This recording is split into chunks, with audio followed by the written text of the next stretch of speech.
Hi guys! Welcome back to my YouTube channel. This is Cecile. Anxiety. Paano natin labanan ang anxiety? Kung hindi nyo pa po napanood ang aking mga previous video, ako po ay nagkaroon ng anxiety ng maraming taon na, for many years. So, alam ko na po yung paano ko i-manage yung anxiety. Meron na akong mga na-experience, marami akong mga na-experience na mga physical symptoms na sa sobrang dami guys, hindi ko alam kung paano ako nagkaroon ng recovery sa aking sarili. Ito guys, isi-share ko ito sa inyo, sinulat ko actually, para magkaroon kayo ng idea, magkaroon kayo ng knowledge sa mga nanonood dyan na nagkaroon ng anxiety, mga bago pa lang sa anxiety. Ito yung mai-share ko sa inyo guys, para makarecover din kayo na kagaya ko. Unang-una, magkaroon kayo dapat ng anxiety, manage. How you manage anxiety. Kailangan guys, maintindihan nyo kung ano talaga ang anxiety. Anxiety is a mental disorder na nararanasan ng maraming tao sa buong mundo. Yung iba guys, silent sufferer. Yung iba guys, sinishare nila sa mga kapwa nila, sa mga kakilala nila. Yung iba, sinishare din sa video, which is good para malaman ng mga tao kung ano talaga yung anxiety. And then, next one is, magkaroon kayo ng mindfulness. Ibig sabihin guys, pag nagkakaroon kayo ng mga anxiety, physical symptoms na tinatawag, kailangan guys, mag-focus kayo sa kung ano yung nararamdaman nyo lang. Do not create more. Halimbawa, masakit yung ulo nyo. Mag-focus kayo sa kung ano lang nararamdaman nyo. Huwag na kayo mag-isip ng iba pang mga karamdaman, ng iba pang mga simptomas para hindi siya madagdagan. Kasi guys, sa nangyayari sa mga may anxiety, kasi pinanggalingan ko yan, the more na halimbawa nakaranas ka or meron kang nararamdaman na isang masakit sa katawan mo, nag-recreate siya ng marami kasi sa sobrang pag-iisip, sa sobrang takot, nagkakaroon ka ng maraming mga physical symptoms pa. So, importante guys, mindfulness. Kailangan nakafocus lang kayo sa isa. Huwag yung ang dami nyong iniisip na kung ano-ano pa. Next is yung relaxation techniques. Okay guys, sa akin, sa totoo lang, pre-practice ko siya ng mahabang panahon yung relaxation technique. Kasi sa totoo lang guys, ang mga may anxiety, nagkakaroon ng panic attack. Alam ko guys sa inyo, karamihan sa inyo nakaranas na ng panic attack. Maraming beses na, yung iba bago pa lang. Ako guys, maraming beses kong naranasan ang panic attack na akala ko noon, yun na yung katapusan ng buhay ko. Sobrang saklap, sobrang hirap. Isa sa mga simptomas noon ay yung pagkakaroon ng hyperventilation. So, very important guys ay magkaroon kayo ng relaxation technique.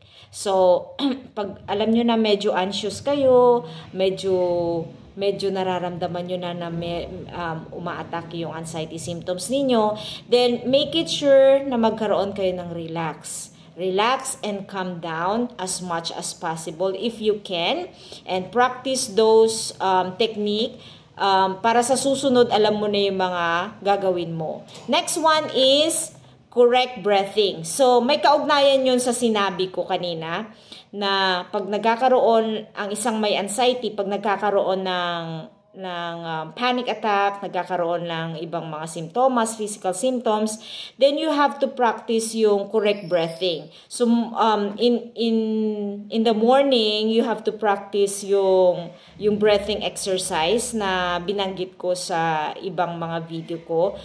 You practice yung correct breathing. Kailangan guys, kasi ang may anxiety, nagkakaroon ng heart palpitation eh. Yung iba madalas nilang nararamdaman, yung iba nagkakaroon sila ng palpitation pag umaatake yung panic disorder nila.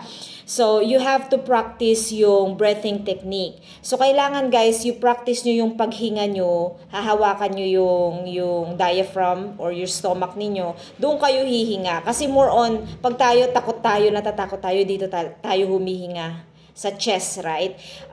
Practice doing yung breathing from stomach. Kailangan aangat, guys, yung stomach pag nag-breathing tayo. So, may technique dyan, guys. Tuturo ko sa ibang mga video ko about dun sa correct breathing exercise. Next is yung dietary adjustment. Ibig sabihin, guys, kailangan yung yung pagkain ninyo, yung pamamaraan ninyo ng, yung mga daily na kinakain ninyo, kailangan meron kayong adjustment.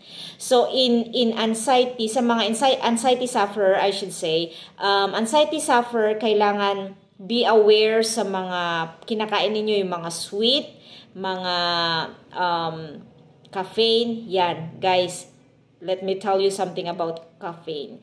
Coffee early in the morning, pag anxious kayo, is not good at all. Kasi tumataas yung heartbeat natin pag nagkakape sa mga may anxiety. Sobrang affected ako, guys, sa experience ko dati. Yung mga may heart palpitation, yung mga may panic order madalas o nagkaroon ng panic disorder before, panic attack. Yung caffeine, guys, napakalaki ng impact sa katawan natin. So, make it sure, guys, na pag very anxious kayo, just get rid of coffee. Don't drink coffee in the morning.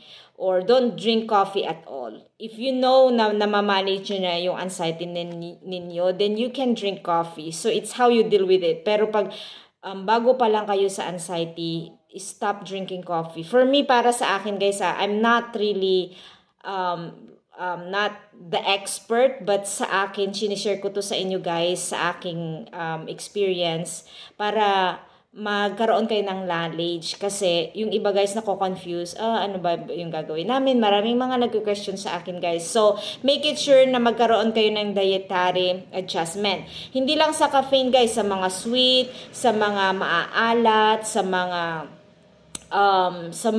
mamantika, sa mga oily food, stay away. Make it sure na more on vegetables kayo, fish, ganon. And yung mga whole grain.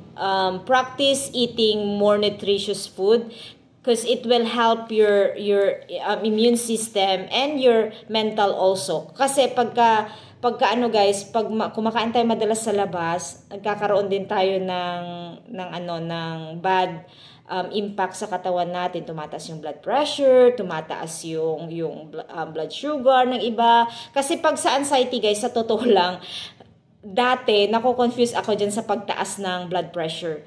Kasi sa mga may anxiety, guys, lalo na pag nag-panic attack, tataas yung blood pressure. So, whether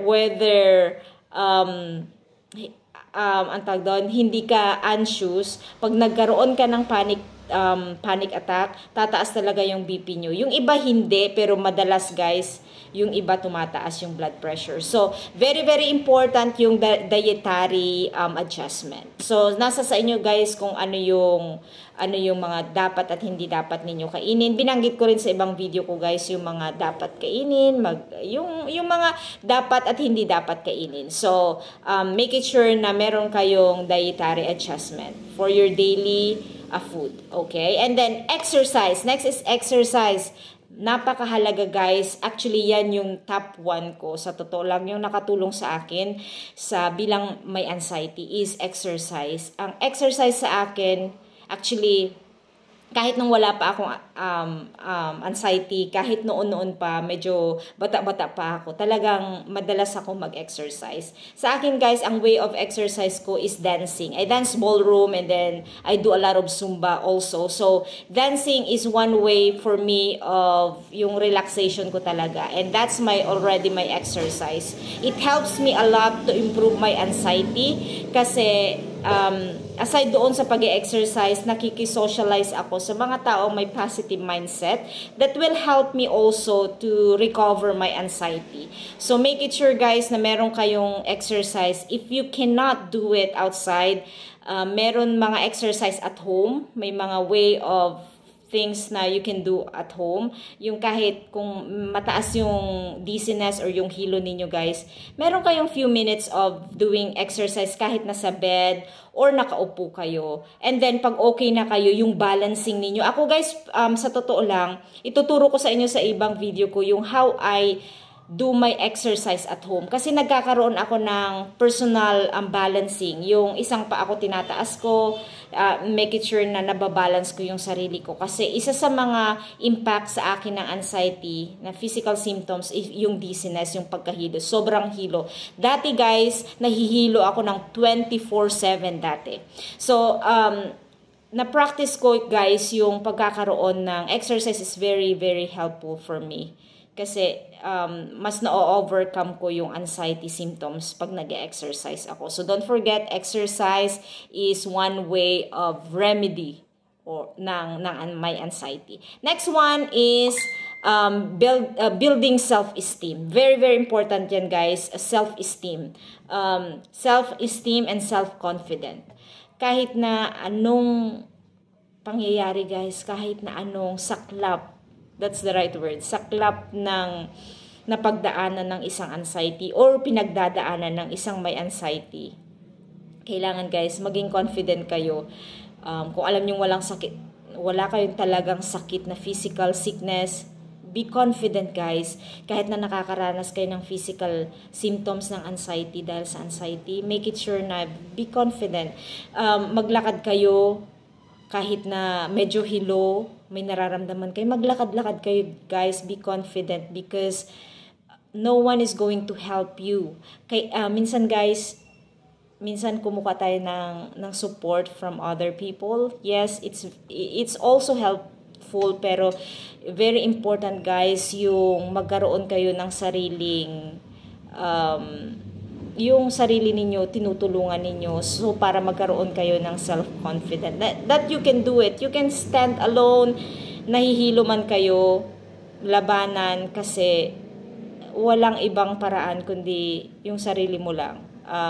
Isipin mo, kaya mo yan. Kasi ako guys, linalagay ko lagi sa isip ko, kahit na anong hirap, yung sarili mo lang talaga makakatulong sa'yo. So anxiety is like a partner. Para siyang anino mo, na yung anxiety, bumabalik, natatanggal, bumabalik, sunod-sunod, ganon, sumusunod siya, nasa labas ka man ng bahay, nasa loob ka man. So, make it sure na meron kayong confidence that, confident na I can do it. Ganon. Ganon talaga yung isinaisip ko, guys. And then, next is yung exposure therapy. Exposure therapy is very important guys, kasi you have to go out, deal with other people na walang anxiety, and then be confident. Kailangan magkaroon kayo ng exposure to other people na may anxiety at walang anxiety. Yung mga walang anxiety guys, when you expose yourself sa walang anxiety, do not compare yourself, ako kawawa, ako sila hindi. No. You are still a normal person like them. Yung mga may anxiety, it's good to interact with the people na may anxiety para magkaroon kayo ng more knowledge, more